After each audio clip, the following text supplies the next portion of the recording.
Hello दोस्तों, welcome to my channel IQ classes online 24/7। दोस्तों, आज की क्लास में हम रेशियो एंड प्रोपोर्शन की सीट 1 को डिस्कस करने जा रहे हैं।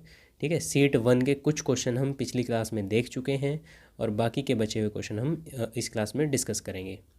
दोस्तों, इससे पहले हमने LCM एंड HCF का चैप्टर कंप्लीट किया है, जो आप मेरी प्लेलिस्ट में जाके देख सकते हैं। दोस्तों, अगर आप चैनल पर नए हैं तो प्लीज़ चैनल को सब्सक्राइब कर लीजिए और बेल आइकन को प्रेस करना बिल्कुल मत भूलिए।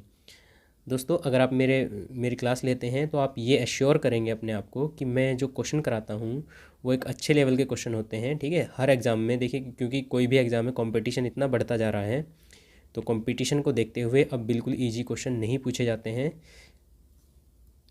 क्वेश्चन का एक लेवल होता है, तो उसी लेवल के क्वेश्चन मैं आपको करा रहा हूँ। ठीक है, अच्छे लेवल के क्वेश्चन करा रहा हूँ, तो आप प्लीज़ इस बात को माइंड मत करिए, क्योंकि अगर मैं आसान क्वेश्चन आपको कराऊंगा तो उससे करने में ज़्यादा टाइम नहीं लगेगा और आप क्या सोचेंगे कि सर ने बहुत अच्छे अच्छे क्वेश्चन कराए हैं हमें, क्योंकि वो आप बिल्कुल आसानी से समझ पाएंगे और आपको समझ में आ जाएंगे।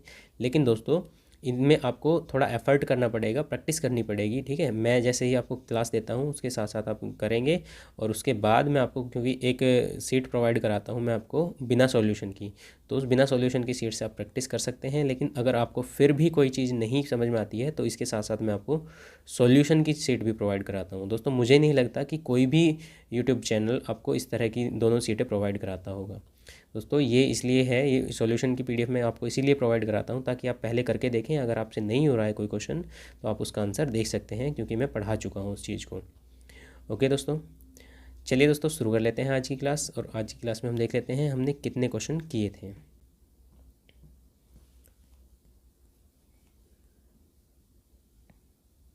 यहाँ तक हम कर चुके हैं दोस्तों, ये 17 क्वेश्चन हम कर चुके हैं, 18 भी कर चुके हैं।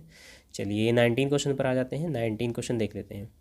दोस्तों, 19 क्वेश्चन की अगर हम बात करते हैं तो इसमें जो लिया गया है वो है the ratio of income of A B and C 4, 5 and 7। देखिए दोस्तों, ABC की इनकम का रेशो दिया गया है। The ratio of the expenditure का रेशो दिया गया है 7, 8, 9। If saving of B is 12.5% of its income. देखिए दोस्तों, B की जो सेविंग है वो इसकी इनकम की 12.5% है। Then the ratio of their savings, तो उनकी सेविंग्स का रेशो हमें बताना है। दोस्तों, आसान क्वेश्चन है, यहाँ देख सकते हैं, हिंदी में एक बार पढ़ देता हूँ मैं। A, B और C की आय का अनुपात 4, 5 और 7 है। उनके व्यय का अनुपात 7, 8 और 9 है। यदि यदि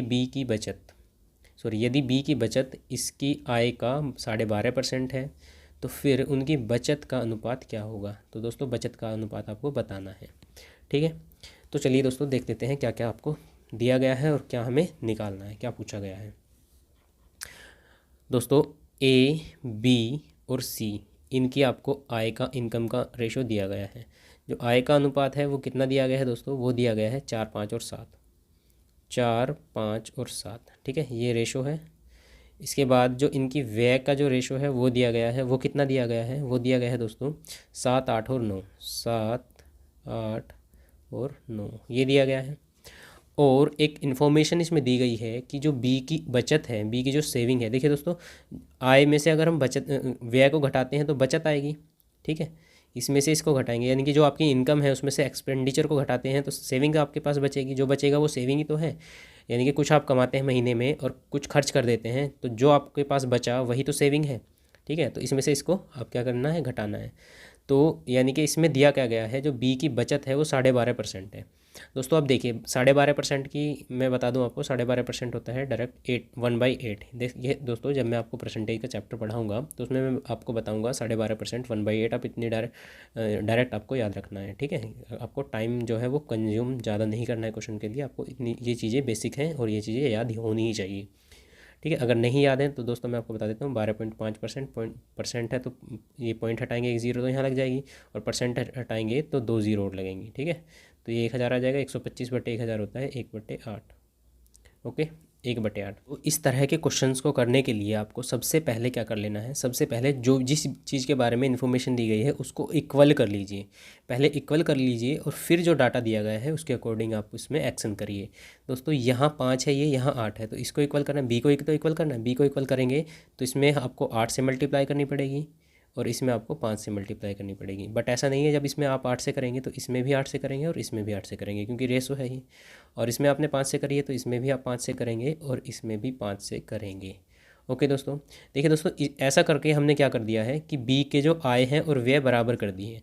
बट अब क्या करना है हमें, अब ये करना है, आप एक बात समझिए, जब अगर इसकी जो बचत है 1/8, आय का 1/8 है, अगर आय 8 है और बचत उसकी 1 है, ठीक है, तो दोस्तों उसकी जो रही होगी व्यय, जो रहा होगा एक्सपेंडिचर, वो कितना रहा होगा, एक्सपेंडिचर रहा होगा 8 में से 1 गया 7 पार्ट रहा होगा। तो दोस्तों अब आप देख सकते हैं कि एक्सपेंडिचर हमें 7 करना है, ठीक है, एक्सपेंडिचर 7 करना है, आय हमें कितनी करनी है, 8 करनी है। आय कितनी करनी है, 8 करनी है। तो वही आय में अब फिर से 8 की गुना करिए, आय में फिर से 8 की गुना करिए और व्यय में फिर से 7 की गुना करिए। व्यय में जब इसमें 8 की करेंगे, इसमें 7 की करेंगे, तो आप ऑटोमेटिक पाएंगे कि जो बचत है वो 1/8 ही होगी। ठीक है, अभी आप देख लीजिए, मैं यहाँ 8 की गुना कर देता हूँ, इसमें भी 8 की होगी और इसमें भी 8 की होगी और इसमें भी 8 की होगी। ठीक है, ये जो 8 की गुना हमने करी है, यहाँ 7 की कर लेता हूँ, यहाँ 7 की होगी, यहाँ 7 की होगी और यहाँ भी 7 की होगी। तो दोस्तों नया जो रेशो बनेगा वो मैं लिख देता हूँ यहाँ पे, ज़्यादा घिच पिच नहीं होगी। ये आय, व्यय और बचत का ये रेशो है, तो यहाँ लिख देता हूँ मैं A B C के नीचे आय का जो बनेगा वो बनेगा 8 8 64, 64 चौका दोस्तों, 64 चौका होंगे, 64 दूनी 128, 128 दूनी 256। ठीक है, यहाँ देख लेते हैं 8 8 64, 64 पंजे होता है दोस्तों 320। यहाँ देख लेते हैं 8 8 64, 64 सत्ते 7 चौक 28, 2 7 6 42, 43 44, ये आ जाएगा। ठीक है दोस्तों, ये नया रेशो आय का बना है।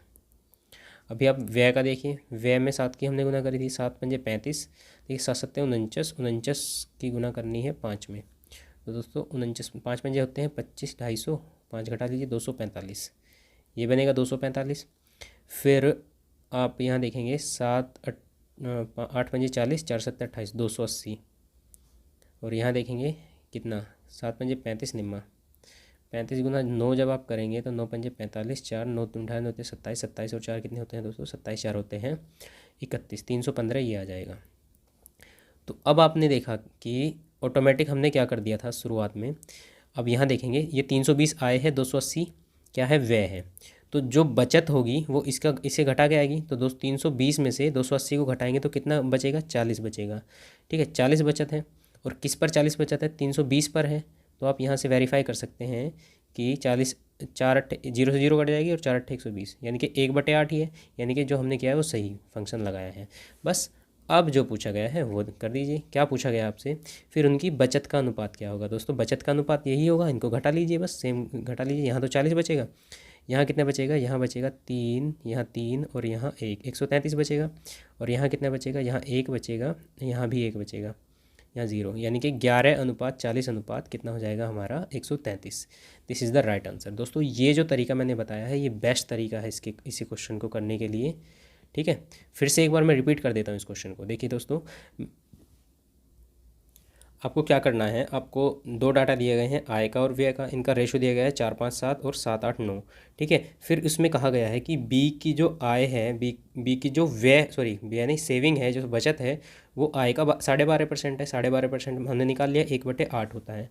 तो दोस्तों अब आपको क्या करना है, बी के बारे में इन्फॉर्मेशन दी गई है तो बी को ही बराबर कर लीजिए, बी की आय और व्यय बराबर करिए। ये सब बराबर मैंने क्यों कराया है, बराबर मैंने इसलिए कराया है ताकि जब आप बराबर करेंगे इसको तो फिर जो एक्शन करेंगे वो प्रॉपरली आप लगा पाएंगे, आपको फिर ज़्यादा दिक्कत नहीं होगी।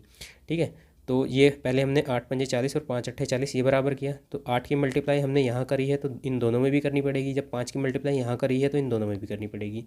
ठीक है, तो ये तो हमने कर लिया अपना रेशो बराबर, बी का बराबर कर लिया, बी की आय और व्यय बराबर कर लिया। लेकिन आय और व्यय बराबर होती तो बचत आ जाती 0। आय और व्यय अगर बराबर होती तो बचत कितनी आ जाती, यहाँ से 0 हो जाती। लेकिन ऐसा नहीं है, क्वेश्चन में कुछ दिया गया है। क्वेश्चन में क्या दिया गया है कि क्वेश्चन में जो बचत है वो 1/8 है। जब 1/8 है तो उसका जो व्यय रहा होगा व्यय 7 रहा होगा, तो व्यय में कर दीजिए 7 की गुना और आय में कर दीजिए 8 की गुना, तो 8 और 7। तो अब इस प्रकार आप देखेंगे कि जो एक पार्ट है ये बचत है, बट ये एक पार्ट नहीं है, ये कितने पार्ट है। जब आप इसकी गुना करेंगे, इन सब की गुना करके देखेंगे, ये 320 और ये 280, तो इसमें से 320 में से 280 को हटाएंगे, कितना आ जाएगा, 40 पार्ट आ जाएगा। ठीक है दोस्तों, 40 पार्ट क्या है, 40 पार्ट है हमारी बचत। और इसी प्रकार हमने ये जो भी एक्शन लगाया सब के साथ, वही हमने मल्टीप्लाई करके इसमें से इसको घटा दिया, तो वो बचत आ जाएगी। तो बचत का रेशियो कितना आ जाएगा दोस्तों, 11, 40 और 133 आ जाएगा। ओके दोस्तों, इस तरह आपको ये क्वेश्चन कर लेना है। चलिए दोस्तों, नेक्स्ट क्वेश्चन हम देख लेते हैं। नेक्स्ट क्वेश्चन 20 है हमारा। इसमें दिया गया है the ratio of the income of A to that B. देखिए ए और बी का जो इनकम का रेशो है 5-7 है, 5-7, and B save 4000 and 500, A and B, अच्छा A and B saves 4000 and 5000 respectively. If the expenditure of A is equal to 66/2/3% of the expenditure, ये the expenditure है, कॉमा होगा बीच में, स्पेस होगा, of the expenditure of B, then the total income of A and B is. देखिए दोस्तों, अच्छा question है और इसका एक तरीका मैं आपको, बहुत अच्छा तरीका आपको बताने वाला हूँ। ए और बी की आय का अनुपात 5:7 है। ए और बी क्रम से 4000 रुपये और 5000 रुपये बचाते हैं। यदि ए का व्यय बी के व्यय का 66%, 66 से ही 2/3% है, के बराबर है, तो ए और बी की कुल आय क्या होगी। तो दोस्तों ए और बी की हमें कुल आय बतानी है। तो दोस्तों इसके लिए हमें क्या करना पड़ेगा, देखिए ए दिया गया है, बी दिया गया है। देखिए दो तो डाटा दिए गए हमें, एक तो ये अनुपात दिया गया 5:7, और ये भी ए और बी का जो व्यय है, ये भी, इसको भी अनुपात बना सकते हैं। देखिए दोस्तों 66 से ही 2/3 जो होता है, 66 से ही, मैं आपको बताता हूँ, 66 से ही 2/3% को हम लिख सकते हैं कितना, 2/3 लिख सकते हैं। ठीक है, तो ए का व्यय बी के व्यय का 2/3 है, यानी कि ए का कितना है, ए का जो व्यय है वो बी के व्यय का 2/3 है, तो बी का 3 है, और जो जिसके नीचे रहेगा वो इसका रहेगा, बी का 2 है।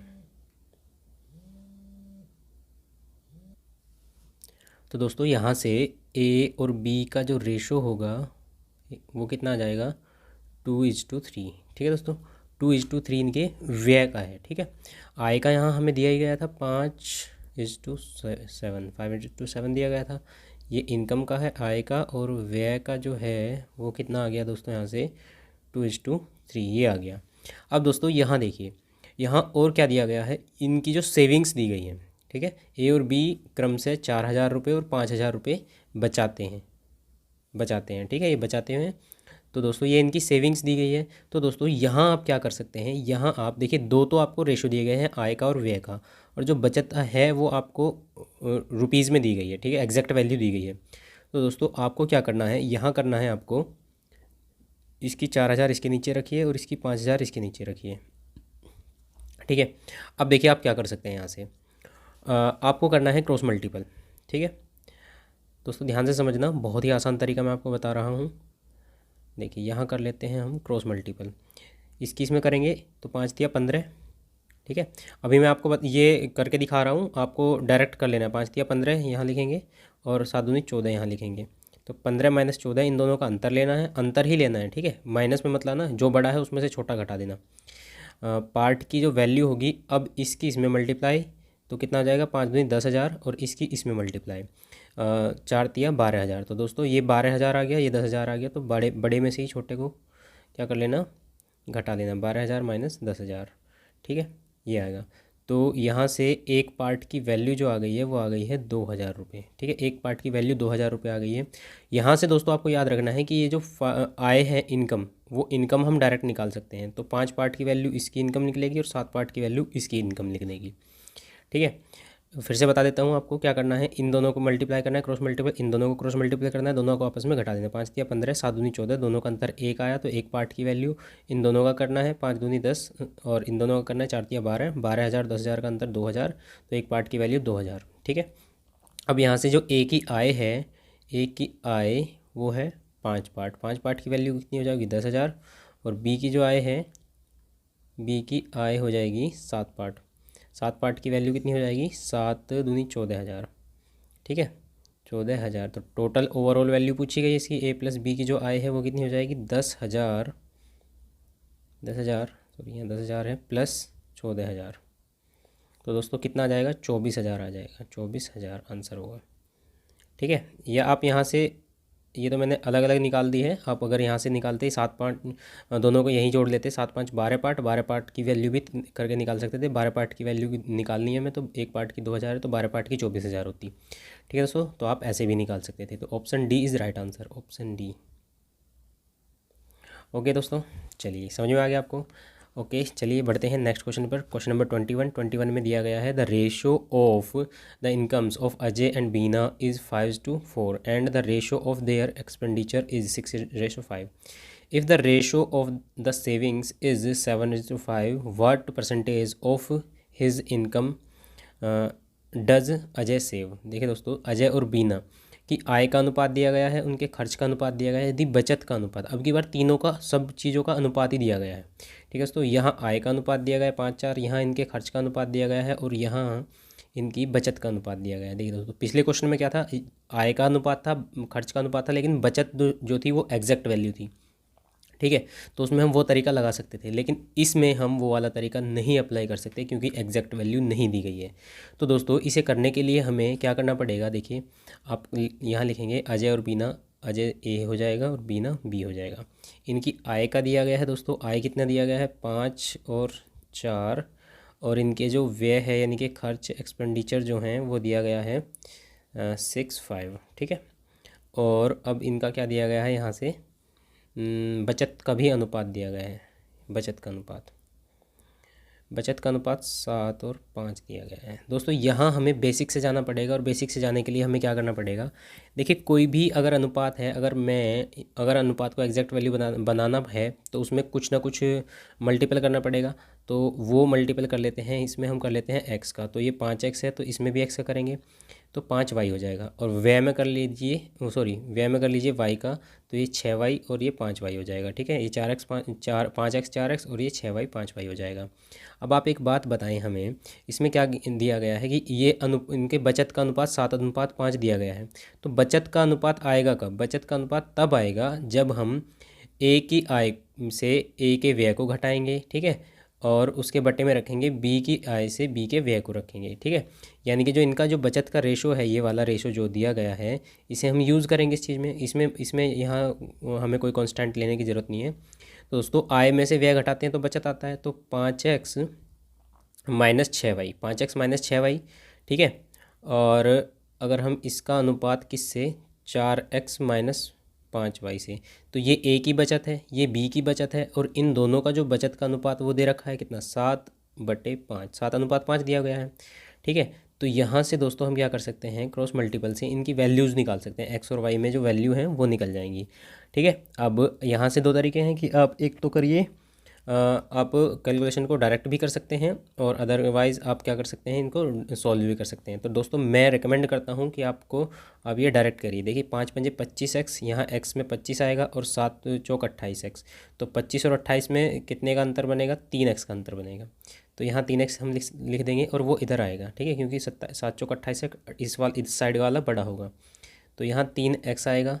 चलिए दोस्तों मैं पूरा ही कर देता हूँ, अदरवाइज़ कन्फ्यूजन रहेगा। 5×5 = 25x माइनस 6×5 = 30y बराबर 7×4 = 28x माइनस 7×5 = 35y। ठीक है, तो आपके लिए मैंने ऐसे ही कर दिया है। अदरवाइज़ आपको क्या कर देना था, देखिए ये 25 है, उधर जाके घटेगा, इधर 3x बचेगा, और ये इधर आके जुड़ेगा। ठीक है, ये 5y इधर बनेगा, तो 5y तो इधर बनेगा, और ये 25 उधर जाके जब घटेगा तो 3x इधर बनेगा। अब यहाँ से x/y आ गया, x/y कितना आ गया, देखिए x/y जो हम निकालेंगे x/y, ये y को उसके नीचे ले जाइए, और ये 3 को इसके नीचे ले आइए। तो दोस्तों x/y यहाँ से निकल जाएगा 5/3, कितना आ गया, 5/3। बस यही वैल्यू हमें पुट ऑन कर देनी है, x की 5 रख देनी है और y की 3 रख देनी है। ठीक है, रख लीजिए इसमें। तो दोस्तों जब इसमें रखेंगे तो ये आ जाएगा 25, यहाँ लिख देता हूँ, 5×5 = 25, y की 5 है हाँ, और ये आ जाएगा 4×5 = 20, ये 20 आ गया। और y की जब हम रखेंगे तो 3 है, तो 6×3 = 18, और यहाँ 5×3 = 15, ये आ गया। ठीक है, तो अब आपको क्या करना है, अब इसमें दिया गया है कि अजय अपनी आय का कितना प्रतिशत बचाता है। तो अजय 25 कमा रहा है और 18 खर्च कर रहा है, तो बचा कितने रहा है दोस्तों, बचा रहा है 7। ठीक है, और इसी तरह यहाँ आप देख सकते हैं, अगर बीना का पूछा गया होता तो 20 कमा रही है और 15 व्यय कर रही है और 5 बचा रही है। तो दोस्तों अजय की तो अजय अपनी आय का कितना प्रतिशत बचाता है। अजय की बचत बतानी है। बचत कितनी है, 7 है। किस पर, आय पर, 25 पे। ठीक है, तो गुना कर देंगे 100, तो कितना आ जाएगा, 25 चौका 100 और 7 चौका 28। तो दोस्तों वो अपनी आय का 28% सेविंग करता है। बचत प्रतिशत कितना आ जाएगा, 28%। तो 28% आप देख सकते हैं, ऑप्शन ए ही राइट हो जाएगा। ओके दोस्तों, चलिए अब देख लेते हैं नेक्स्ट क्वेश्चन। नेक्स्ट क्वेश्चन में क्या कहा गया है, इसमें दिया गया है in a coloured picture of red and green colour, red and green colour is used in the ratio 2:3 respectively. If in the upper half green red is 5:4, then in the lower half green red green is कितना। ठीक है, ये बताना है आपको। अभी फिर से मैं हिंदी में पढ़ देता हूँ। देखिए दोस्तों, लाल और हरे रंग की एक रंगीन तस्वीर में लाल और हरे रंग का उपयोग क्रम से 2:3 के अनुपात में किया गया है। ठीक है दोस्तों, ये किया गया है। और ऊपरी आधे भाग में हरा लाल 5:4 है। ठीक है, और निचले आधे भाग में लाल हरा बताना है। देखिए दोस्तों, यहाँ ये भी थोड़ा सा देख लेना, कन्फ्यूजन ना हो जाए। यहाँ लाल और हरे का दिया है, ये हरे लाल का दिया है। तो दोस्तों इसमें कन्फ्यूजन है और लाल हरा ही पूछा है, तो इसे आप चेंज कर लेना। इसे 4-5 कर लेंगे तो ये भी लाल हरा हो जाएगा। ठीक है, लाल रेशो हरा 4:5 कर लीजिए। अच्छा, अब देखिए दोस्तों, क्वेश्चन बहुत ही ज़्यादा इम्पोर्टेंट है। कोई पेंटिंग है, मान लिया ये पेंटिंग है। ठीक है, इसमें इसका मैंने आधा हिस्सा ऊपर कर लिया, आधा हिस्सा नीचे कर लिया। ये अपर हाफ, ये लोअर हाफ। तो दोस्तों इसमें जो कलर यूज़ किया गया है, लाल और हरा कलर जो यूज़ किया गया है टोटल पेंटिंग में, ठीक है, तो टोटल पेंटिंग में, यहाँ टोटल का लिख देता हूँ मैं। टोटल पेंटिंग में जो रेड एंड ग्रीन यूज़ किया गया है वो 2:3 किया गया है। ठीक है दोस्तों, और अपर हाफ में रेड एंड ग्रीन की कितना किया गया है, अपर हाफ में रेड एंड ग्रीन किया गया है 4:5। तो इस वाले में रेड और ग्रीन जो है वो 4:5। दोस्तों मैं बड़ा सा बना देता हूँ इसको, इसी में सारी कैलकुलेशन हमें करनी है, तो मैं इसको बड़ा सा बना देता हूँ। तो ये वो पेंटिंग है और यहाँ टोटल लिख देता हूँ मैं 2:3 रेड ग्रीन का 2:3। यहाँ जो रेड ग्रीन दिया गया है अपर हाफ में रेड ग्रीन, वो दिया गया है 4:5। ठीक है, इस वाले का रेड ग्रीन पूछा गया है। ठीक है, तो अब एक बात आप समझिए दोस्तों, ये आधा हाफ है, ये आधा हाफ है, तो आधा आधा मिला के ये आधा ये आधा, यानी कि अगर हम इसको एक पार्ट मानते हैं, इसको एक पार्ट मानते हैं, तो इन दोनों को मिला के 2 पार्ट बनेगा ना। तो टोटल जो होगा वो हमारा 2 पार्ट होगा। ठीक है, वैसे अगर आधा आधा करेंगे तो आधा आधा एक पार्ट बनेगा, लेकिन हम इसको एक पार्ट मान लेते हैं ताकि जो बट्टे में है वो ना आए। ठीक है, तो इसको एक पार्ट मान लेंगे, इसको एक पार्ट मान लेंगे और ये हो जाएगा 2 पार्ट। बट उससे पहले आपको क्या कर लेना है, उससे पहले आपको जो रेड और ग्रीन के रेशो दिए गए हैं उसको कर लीजिए इक्वल। ठीक है, इक्वल करेंगे तो यहाँ 5 और 4 9 दिया गया है, टोटल 9 है। यहाँ 5 और 4 9 है और यहाँ 2 और 3 5 है टोटल। तो अब दोस्तों इसको यहाँ 5 9 की गुना करनी पड़ेगी हमें, यहाँ किसी 9 की गुना करनी पड़ेगी। तो जब 9 की यहाँ करेंगे तो इसके साथ भी 9 की गुना होगी और इसके साथ भी 9 की गुना होगी। ठीक है, तो और यहाँ कितने की करनी पड़ेगी, 5 की गुना करनी पड़ेगी। तो वो 5 की गुना इसमें भी होगी, टोटल में 5 की गुना यहाँ भी होगी और 5 की गुना यहाँ भी होगी। ठीक है, अभी क्या हो गया एग्जैक्टली हम देखें तो 9 पंजे 45 हो गया, 5 चौक 20, 5 पंजे 25, टोटल 45 हो गया। यहाँ एग्जैक्टली देखें तो 9 दूनी 18 और 9 तिया 27, 27 और 18 45, तो टोटल 45 हो गया। अब ये क्या हुआ, ये हो गया दोनों की वैल्यूज़ इक्वल हो गई हैं।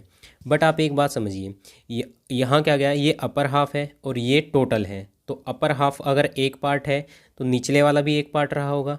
ठीक है, तो टोटल कितना रहा होगा, 2 पार्ट रहा होगा। तो दोस्तों इसमें 2 की गुना करनी पड़ेगी, इसमें 1 की गुना करनी पड़ेगी।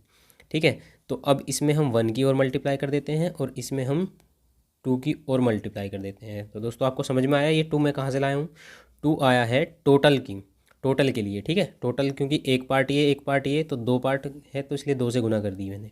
ठीक है, बस अब इसकी मल्टीप्लाई करिए और जो आएगा वो आपका रेशो होगा। देखिए 5 गुना 1 6 की मल्टीप्लाई करनी है, इसमें भी 6 की करनी है और इसमें भी 6 की करनी है। तो या तो आप यहाँ लिख लीजिए एक ही बार में। चलो इसे यहाँ से अगर काटेंगे तो दोस्तों यहाँ देखिए इस 9 में 5 और 6 की 5 एकम 5 5 एकम 5 की मल्टीप्लाई करनी है तो 5 चौक 20 ये आ जाएगा और 5 पंजे 25 ये आ जाएगा। ठीक है, तो आर जी कितना आ गया 20 25। यहाँ आर जी कितना आएगा दोस्तों, यहाँ आएगा देखिए 9 दूनी 18, इसको भी यहाँ से काट लो। ठीक है, यहाँ आएगा कितना 9 दूनी 18 की गुना करनी है तो 18 की इसमें करेंगे तो 18 दूनी 36 हो जाएगा, 18 की इसमें भी करेंगे तो 18 दूनी 36, 18 या 54 हो जाएगा। तो ये आ जाएगा 36 54। ठीक है, तो रेड यहाँ टोटल में जब रेड की बात करें टोटल में रेड 36 था, ग्रीन 54 था। इस 36 और 54 में से 20 रेड इसके पास है, 25 ग्रीन इसके पास है। तो दोस्तों जो बचा हुआ होगा वो नीचे वाले के पास होगा। अब बस घटा दीजिए और क्वेश्चन आपका सोल्व हो जाएगा। 36 में से 20 गए कितना बचेगा 16, तो रेड 16 बचेगा नीचे। और दोस्तों 54 में से 25 जाएंगे कितना बचता है 29 बचता है। तो दोस्तों 29 यहाँ आ जाएगा। तो दो रेड और ग्रीन का निचले वाले हाफ में लोअर हाफ में जो रेशो होगा वो कितना होगा 16:29 होगा। ठीक है दोस्तों, तो दोस्तों इस तरह से आपको इस क्वेश्चन को करना है और बहुत ही आसानी से आप इस क्वेश्चन को इस तरह सोल्व कर पाएंगे। ठीक है दोस्तों, समझ में आया है आपको। दोस्तों मैं एक बार फिर से रिपीट करके बता देता हूँ, बहुत ही ज़्यादा इंपॉर्टेंट क्वेश्चन है और ऐसा एक क्वेश्चन आप आगे देखेंगे जो पृथ्वी के गोलार्ध के लिए बनाया जाता है ऐसा क्वेश्चन, तो वहाँ भी आपको यूज़ करना पड़ेगा। तो दोस्तों फिर से देख लीजिए, एक पेंटिंग है, पेंटिंग में अपर हाफ लोअर हाफ दो पार्ट हैं, एक पार्ट ये एक पार्ट ये अगर मानेंगे तो टोटल पार्ट हो जाएगा 2। ठीक है, उससे पहले हमें जो भी रेशो दिया गए हैं उन रेशो को कर लेते हैं बिल्कुल। यहाँ 4 5 दिया गया है तो 9 हो जाएगा, यहाँ 2 3 दिया गया है तो 5 हो जाएगा। तो ये 5 को कर लीजिए, 5 और 9 का जो रेशो आएगा वो एलसीएम आएगा 45 आएगा। ठीक है, तो इसको 45 बनाने के लिए 5 से गुना करनी पड़ेगी और इसको 45 बनाने के लिए 9 से गुना करनी पड़ेगी।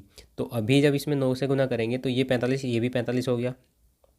तो दोस्तों ये दोनों बराबर तो हो गए, लेकिन हमें बराबर नहीं करने थे, हमें क्या करने थे, इसका एक पार्ट रखना है इसका 2 पार्ट रखना है, टोटल का तो 2 पार्ट रखना है।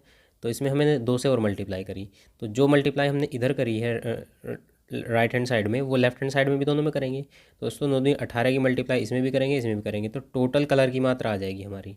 ठीक है, और इसी तरह इसमें जब करेंगे 5 एकम 5 की गुना इसमें करेंगे तो अपर हाफ में टोटल कलर की मात्रा आ जाएगी दोनों में। ठीक है, जब इसके रेड में से इसका रेड घटाएंगे तो यहाँ जो रेड बचेगा वो निचले वाले के लिए बचेगा और इसके ग्रीन में से इसका ग्रीन घटाएंगे तो जो ग्रीन बचेगा वो निचले वाले का ग्रीन बचेगा। ठीक है दोस्तों, और वही रेशो होगा 16:29। ओके, चलिए अच्छा क्वेश्चन था ये। और नेक्स्ट क्वेश्चन हम देख लेते हैं, क्वेश्चन नंबर 23 में दिया गया है on the whole surface of the earth of the ratio of land and water is 1:2। The ratio of land and water in northern hemisphere 2:7. In half of the regions of southern hemisphere the ratio of land and water is 3:2. Then find the ratio of water land on the other half of the southern hemisphere। ठीक है दोस्तों, ये इसका भी एक step आगे का question है, बहुत ही अच्छा क्वेश्चन है, समझिए।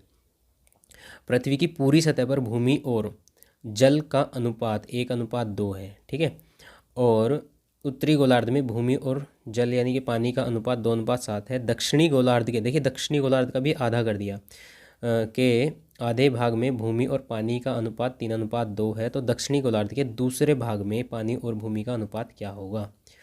तो दोस्तों ये क्वेश्चन है बहुत ही ज़्यादा इंपॉर्टेंट, मैं बना देता हूँ आपको ये आपके लिए क्वेश्चन। ये मान लीजिए ये है पृथ्वी हमारी। ठीक है, जब ये पृथ्वी है तो इसका हमने कर दिया बीच में से डिवाइड, ये है नॉर्दर्न हेमिस्फेयर। ठीक है, ऊपर वाला उत्तरी गोलार्ध और ये है साउदर्न हेमिस्फेयर, नीचे वाला निचला गोलार्ध। ठीक है, दक्षिणी गोलार्ध जो है। अब इसमें क्या कहा गया है दोस्तों, इसमें बोला गया है कि जो नीचे वाला है ऊपर पूरी के लिए तो है 1:2 का। टोटल मैं यहाँ लिख देता हूँ, टोटल के लिए जो भूमि यानी कि लैंड एंड वाटर का रेशो है वो कितना है 1:2 है। ठीक है दोस्तों, 1:2 है। ठीक है, यानी कि टोटल 3 है। और उत्तरी गोलार्ध में भूमि पानी, उत्तरी गोलार्ध में लैंड वाटर जो है वो कितना है दोस्तों 2:7 है, 2:7 है, यानी कि कितना है 9 है यहाँ। ठीक है, अब दक्षिणी गोलार्ध के आधे हिस्से में देखिए दोस्तों, दक्षिणी गोलार्ध के आधे हिस्से में भूमि पानी का जो है 3:2 है। तो ये दक्षिणी गोलार्ध है, इसका भी आधा कर दीजिए, इसका भी आधा कर दीजिए।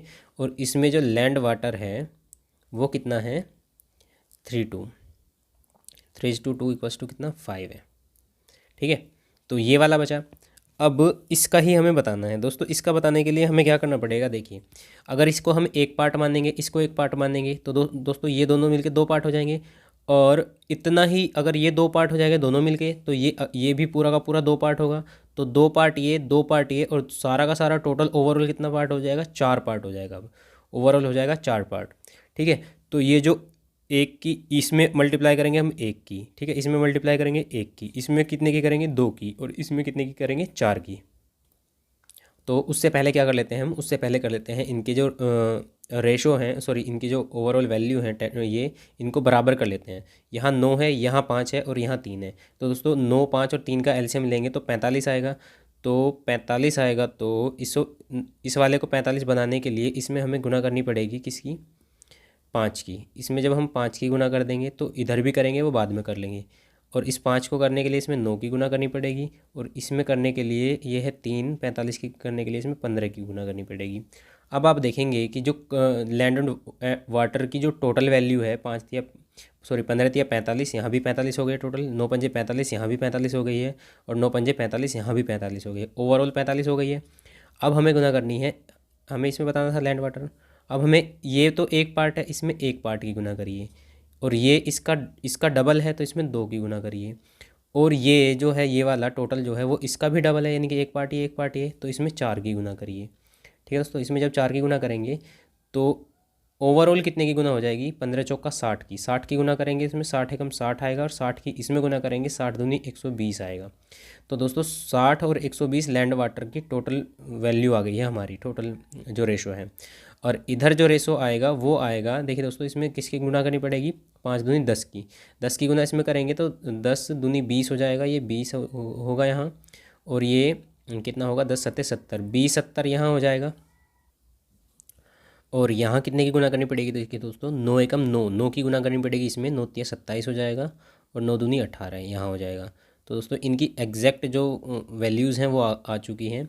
देखिए लैंड टोटल में 60 है, टोटल में कितनी लैंड है, 60 है। ऊपरी वाले में कितना इसने ले लिया है, 20 इसने ले लिया है, तो कितनी बची, 40। अब 40 में से जो ये 27 है, 27 इसने ले लिया, तो कितनी यहाँ के लिए कितनी बची, यहाँ के लिए 13 बची।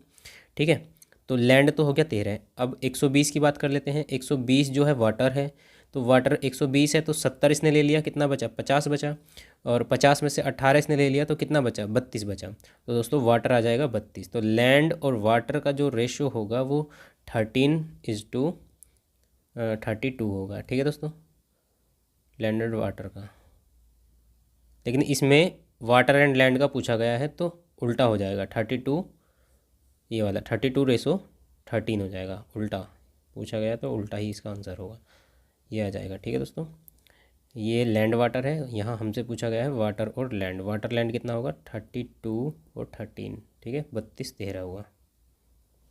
क्लियर है दोस्तों, तो इस तरह इस क्वेश्चन को करेंगे। देखिए हेमिस्फेयर में ये हेमिस्फेयर वाला ऐसा भी आ सकता है, जैसे ऊपर पेंटिंग वाला आया था ना, इस तरह का भी आ सकता है। ये तो एक स्टेप और आगे हो गया था। ठीक है, उसमें नॉर्दर्न हेमिस्फेयर और साउदर्न हेमिस्फेयर केवल इतने का भी आ सकता है, इसमें हाफ नहीं कराएगा, तो उसे भी आप आसानी से कर ही सकते हैं। ओके दोस्तों, चलिए बढ़ते हैं नेक्स्ट क्वेश्चन पे। नेक्स्ट क्वेश्चन दिया गया है 24 में कहा गया है the ratio of incomes of A and B last year was 4:3 respectively. The ratio of their individual income of the last year and the present year are 3:4 and 5:6 respectively. If their total income for the present year is 8.04 lakh, then the income of B last year was। देखिए दोस्तों, हिंदी में पढ़ देता हूँ मैं। पिछले वर्ष ए और बी की आय का अनुपात क्रम से 4:3 था। पिछले वर्ष और वर्तमान वर्ष के उनके व्यक्तिगत आय के जो अनुपात हैं वो 3:4 और 5:6 हैं। यदि वर्तमान वर्ष में उनके वर्ष के लिए उनकी कुल आय 8.04 लाख है, तो पिछले वर्ष बी की आय कितनी थी। देखिए दोस्तों, बढ़िया क्वेश्चन है। तो दोस्तों यहाँ पिछले साल ए और बी की जो अनुपात हैं आय के, वो दिए गए हैं। ए और बी के अनुपात दिए गए हैं 4 और 3, 4:3 दिया गया है। और पिछले से अब के वर्तमान साल का व्यक्तिगत अनुपात दिया गया है 3 और 4, यानी कि अगर ये 3 रही होगी तो ये 4 रही होगी। लेकिन दोस्तों यहाँ आप देखेंगे ये 4 है, तो ये 3 का इसे 3 का मल्टीपल बनाना पड़ेगा, तो हमें इसमें 3 की मल्टीप्लाई कर देनी है। ठीक है, जब हम इसमें 3 की मल्टीप्लाई करेंगे तो इसमें भी हमें 3 की मल्टीप्लाई करनी पड़ेगी।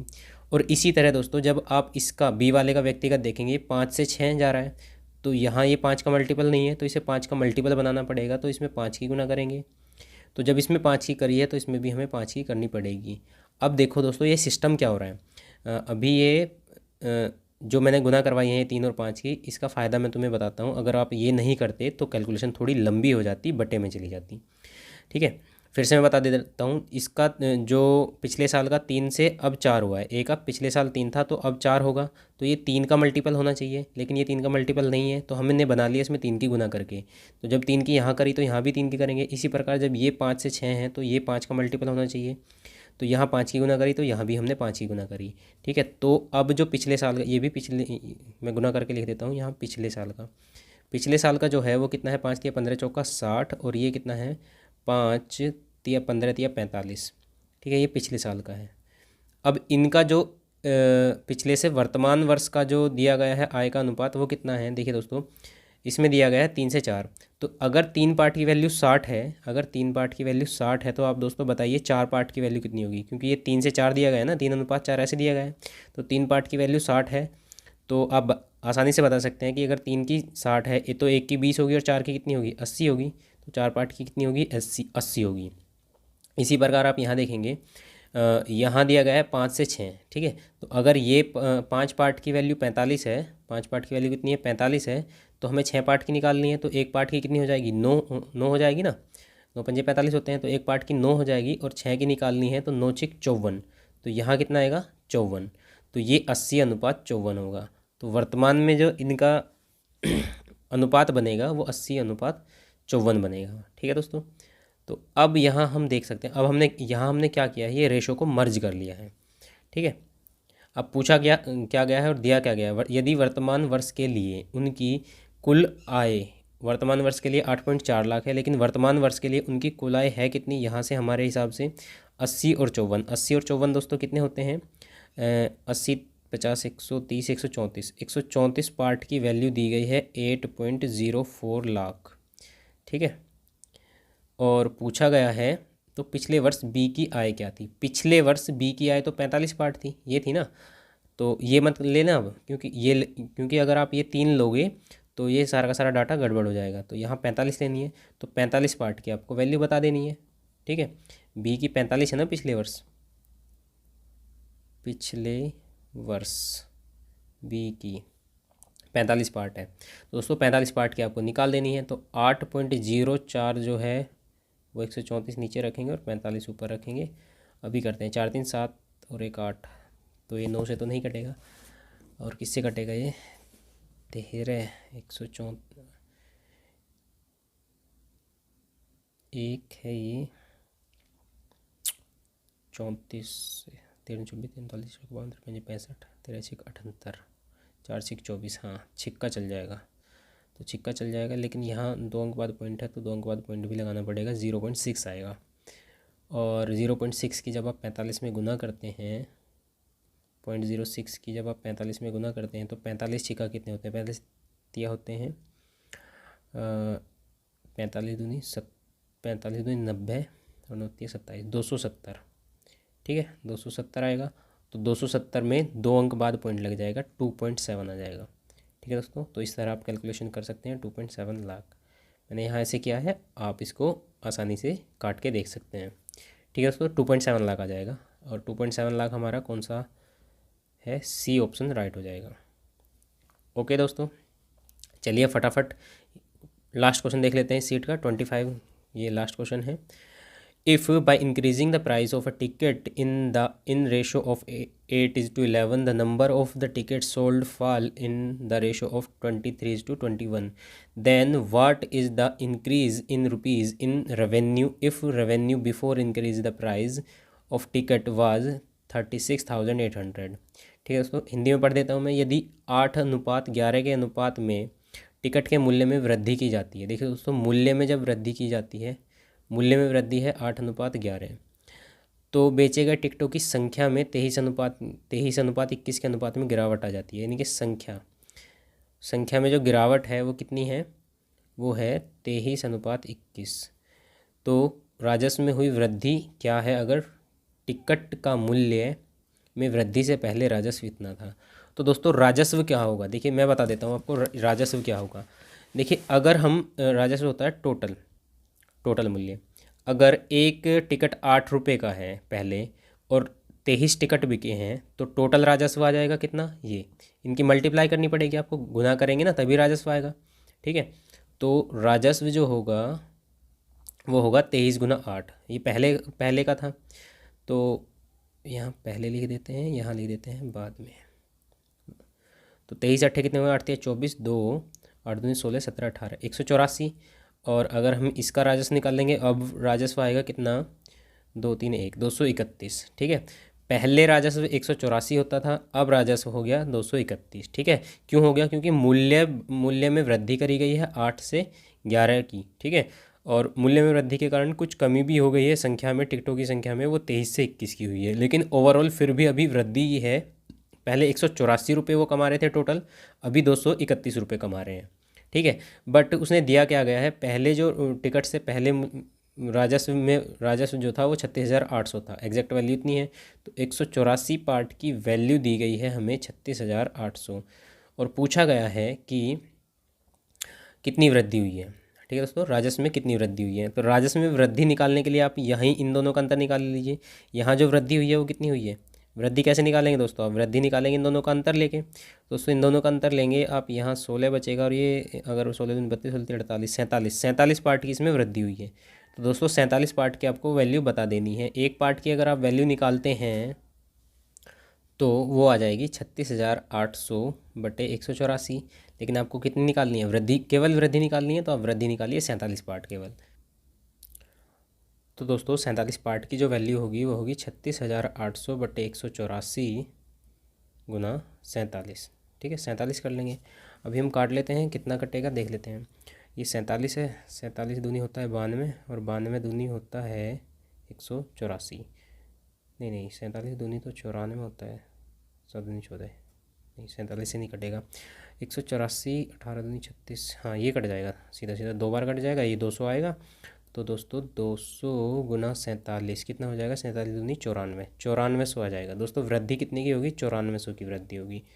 और आप देख सकते हैं option B is the right answer. Okay दोस्तों, तो चलिए दोस्तों ये हमने शीट 1 आज ख़त्म कर ली है, sheet 1 finish ratio and proportion की। दोस्तों आप मुझे बताएंगे कि दोस्तों ये जो वीडियो है वो, ये जो मेरी क्लास है वो आपको समझ में आई है नहीं आई है। अगर दोस्तों समझ में आ गई है तो आप वीडियो को प्लीज़ लाइक कीजिए और दोस्तों के साथ शेयर कीजिए। ठीक है दोस्तों, और इसकी PDF आपको मेरे Telegram channel IQ classes online 24/7 पर मिल जाएगी, जिसका लिंक डिस्क्रिप्शन बॉक्स में दे दिया जाएगा। ओके दोस्तों, चलिए आज के लिए इतना ही रखते हैं। थैंक यू, और मिलते हैं नेक्स्ट डे एक नई वीडियो में। तब तक के लिए अपना ध्यान रखिए, खुश रहिए।